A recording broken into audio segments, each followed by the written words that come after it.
Kalau tidak kerana bintang, tidak bulan kelihatan tinggi. Kalau tidak kerana pidato, tidak saya berdiri di sini. Assalamualaikum warahmatullahi wabarakatuh. Yang dihormati Tuan Pengurus di Majlis, barisan panel hakim yang arif lagi bijaksana yang sedang menjunjung mahkota keadilannya, penjaga masa yang sentiasa peka dengan jamnya, para peserta yang saya kagumi serta hadirin dan hadirat sekalian. Pohon mawar berselang salak, tumbuh tinggi tiada ditebang. Raja-raja Melayu berkuasa mutlak, lambang kuasa semak dan imbang.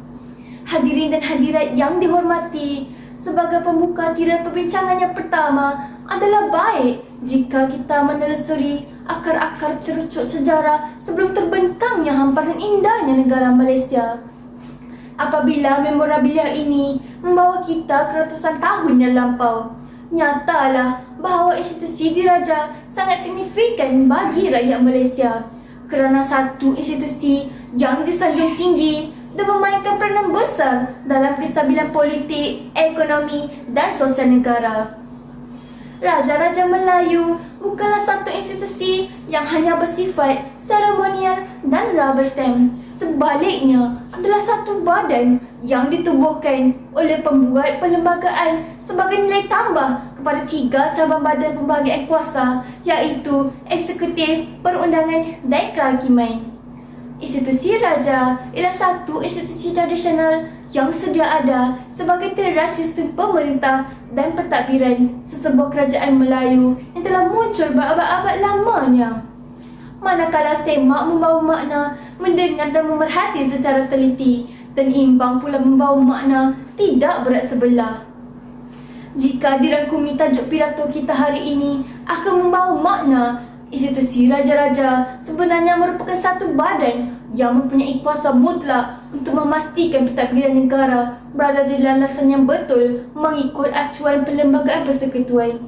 Raja maupun sultan berperanan sebagai semak dan imbang supaya ketua-ketua bagi badan eksekutif, perundangan dan kehakiman menjalankan tugas dengan adil dan penuh tanggungjawab. Hadirin dan hadirat sekalian, Majlis Raja-Raja berperanan sebagai penjaga Perlembagaan Persekutuan menjadi fokus utama maudut pidato saya pada hari ini. Seri Paduka Baginda ialah ketua negara tetapi bukan ketua kerajaan. Kuasa eksekutif yang diberi kepada Baginda adalah terhad tertakluk kepada peruntukan undang-undang yang diberi dan yang diperuntukkan dalam jadual kedua Perlembagaan Persekutuan Perkara 39. Namun, Yang di-Pertuan Agong boleh menggunakan budi bicara melantik Perdana Menteri. Dalam membuat lantikan itu, Yang di-Pertuan Agong hendaklah memastikan individu berkenaan mendapat kepercayaan majoriti anggota Dewan Rakyat di Parlimen. Yang di-Pertuan Agong mempunyai kuasa memecat Menteri Kabinet atas nasihat Perdana Menteri. Seri Paduka Baginda juga mempunyai kuasa budi bicara dalam perkara pembubaran Parlimen. Timbang tara dan budi bicara Majlis Raja-Raja ini amat kita tagihkan bila berdepan dengan konflik politik yang melanda negara kebelakangan ini. Atas kebijaksanaan institusi Raja-Raja inilah kekeruhan politik yang melanda Putrajaya dan Perak dapat diatasi tanpa pertumpahan darah. Hadirin dan hadirat sekalian, maudut pidato yang seterusnya, Seri Paduka dan Raja-Raja Melayu berperanan membawa hala tuju pembangunan agama Islam di Malaysia. Perkara yang berkaitan hal ehwal agama Islam adalah terhad secara eksklusif di bawah kuasa Sultan dan Yang di-Pertuan Agong, negeri yang tiada Sultan.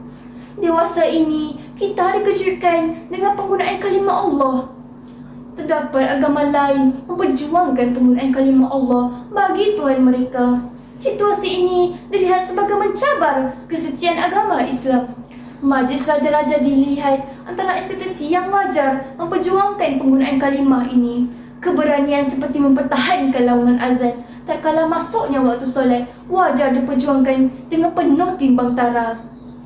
Hadirin dan hadirat sekalian, institusi Raja-Raja mereka mempunyai kuasa mutlak dalam memperkenankan perisytiharan darurat seperti diperuntukkan perkara 150 Perlembagaan Persekutuan. Namun, peristiaran ini tidak semestinya mengikut nasihat Perdana Menteri.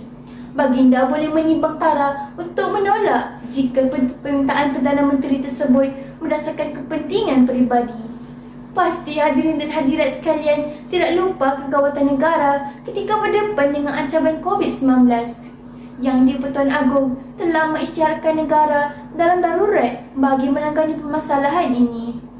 Walaupun tahu rakyat sedikit menderita kerana terbatas pergerakannya, namun dalam kekalutan yang melanda pengisyaran ini dilihat berjaya mengekang penularan COVID-19 di Malaysia.